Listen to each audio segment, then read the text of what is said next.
Сәлеметсіңдер ме балалар, каналыма қош келдіңдер. Бүгін біз тірі ағзалардың көбею түрлері тақырыбымен танысатын боламыз. Ең бірінші көбею дегеніміз не? Одан кейін барып жынысты көбею және жынсыз көбею түрлерімен танысамыз. Көбею дегеніміз ол не? Ол барлық тіршілік иелері тән қасиет болып табылады. Тіршілік иелері әртүрлі жолмен көбейеді. Оларды біз екі топқа бөлеміз: жынысты және жыныссыз көбею. Көбеюдің ертерек пайда болған түрі ол жыныссыз көбею. Ең алғашқы бір жасушалы ағзалар, бактериялар, яғни прокариоттар жыныссыз жолмен көбейген. Жыныссыз көбеюде жыныс жасушалары, гаметалар түзілмейді.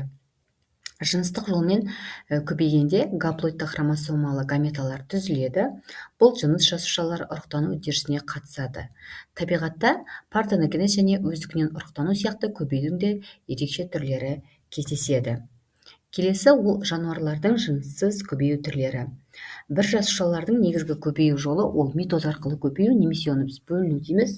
Бұл арқылы амеба, жасыл евглена сияқты жәндіктермен бірге өсімдіктермен хлорелланың түрі және хламидомалар көбейеді. Келесі көбею ол бізде бөлшектену, стробиляция дейміз. Стробиляция дегеніміз ересек ағза денесінің жеке бөлшектерге бөлінуі. Яғни бөлшектер қажетті ұлпалар мен мүшелері бар дененің бөлігі.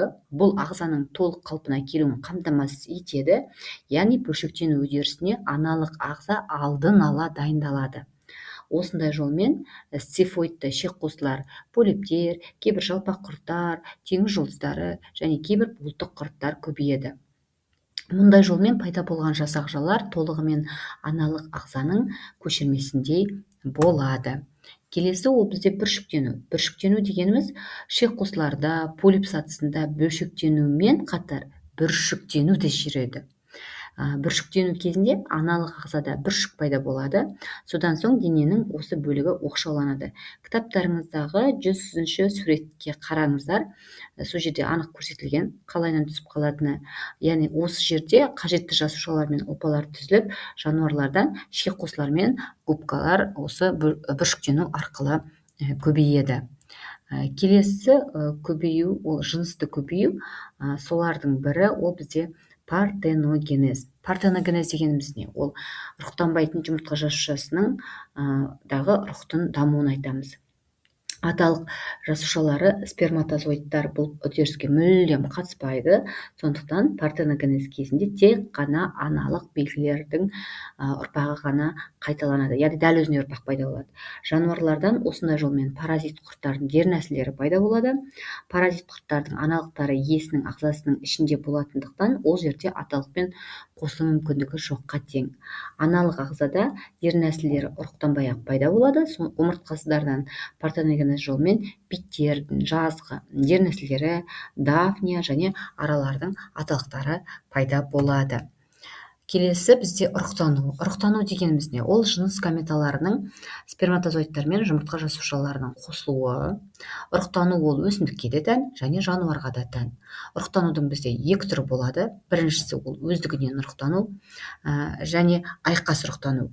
Енді өздігінен ұрықтану дегеніміз не? Ол тек қана қос жынысты ағзаларда болады. Яғни оларды немесе біз гермафродиттер деп атаймыз.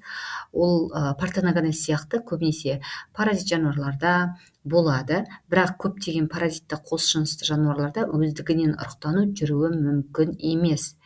Бір жануарлардың ағзасында аналық жұмыртқа жасушасы мен аталық сперматозоид түзілгенде қарамастан ешқашан өздігінен ұрықтану жүрмейді. Бұл құбылысты жауын құрттан көруге болады. Қысқы тыныштықтан кейін көктемде белсенді түрде ұрықтар пайда бола бастайды да, содан соң жауын құрты жұп құрады. Сөйтіп өзара аталық гаметалар бар сұйықтықтармен алмасады. Демек, әр жауын құрт екінші бір жауын құрттың аталық гаметаларын алып, өздерінің аталық гаметаларына соларға береді.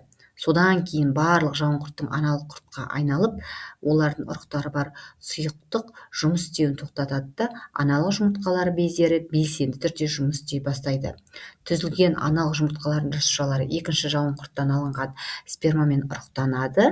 Жауын құрт өздігінен ұрықтана алмайды. жыныстық көбеюдің мәніне келетін болсақ, ол бірдей емес, ата аналық ағзадан жаңа қасиеттерге ұрпақ пайда болады. Барлық тірі ағза даму барысында осы мақсатқа жетуге ұмтылады.